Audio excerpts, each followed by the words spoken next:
Hey everyone, this is meteorologist Greg Majeski, and welcome to the Weather Nerds YouTube page. And can you do me a big favor? This is a new channel and I'm hoping to get it growing, so if you do me a favor and subscribe to this channel and hit the notification button for future updates, and give it a thumbs up, give it a like as well as I try to get this page going for you.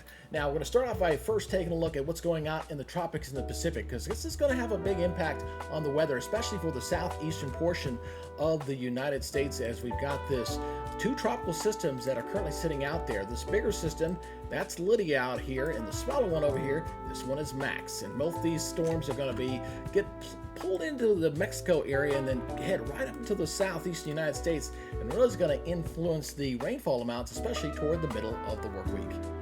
The GFS American model is showing how the storms will progress as they get pulled across Mexico. And notice as we go through time here, really kind of stepping things up as we head into Wednesday. Some pretty heavy rains along the coastal areas there of Louisiana, heading into the Florida Panhandle, and then coming up into Alabama and Georgia. The air mass is a little bit drier. When that warmer air mass goes over that cooler air mass at the surface, it can't hold as much moisture because of the cooler temperature. So some rainfall amounts across Alabama and Georgia especially could be pretty high. And then it looks like this goes ahead and heads off the eastern seaboard as we head into later in the day on Thursday.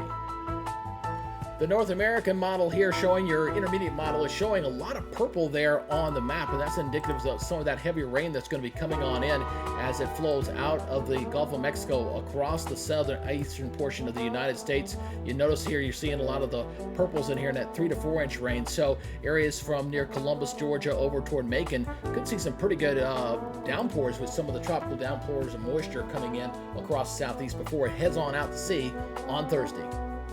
Now, once all that tropical moisture pulls off the southeastern portion of the United States, our attention will turn to the next weather system there across the middle of the country, bringing a lot of rains there across portions of the Great Lakes states and heading into the northeast. And once this goes on by, we're going to have a pretty good northwest flow developing across the eastern third of the United States. Now, what that's going to mean is we're going to be under some pretty dry conditions, as we're going to see a pretty good northwest flow kind of coming in here across the Great Lakes and into the southeast. You're still going to be looking at a ridging here across the west, so it'll be kind of hot out here in the west with high pressure out here in my badly drawn H there, but you're generally going to see a northwest flow across most of the country, and that's going to mean some dry conditions as well. The Climate Prediction Center is backing what the long-range models are showing as you take a look at days 6 through 10.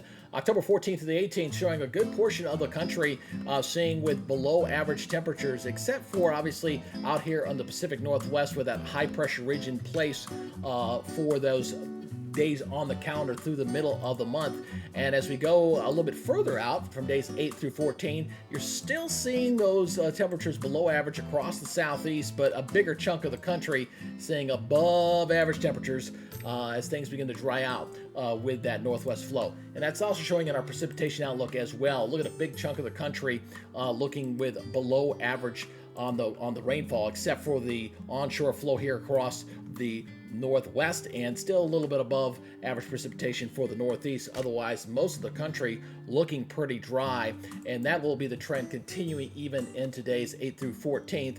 And October traditionally is a dry month for a lot of the country, but things will remain wet for the Pacific Northwest. That's a look at you guys' forecast. Hope you enjoyed this YouTube page, and remember, please subscribe and become a member, and hope to keep you updated on as weather develops across the country. Take it easy and have a good day. Bye.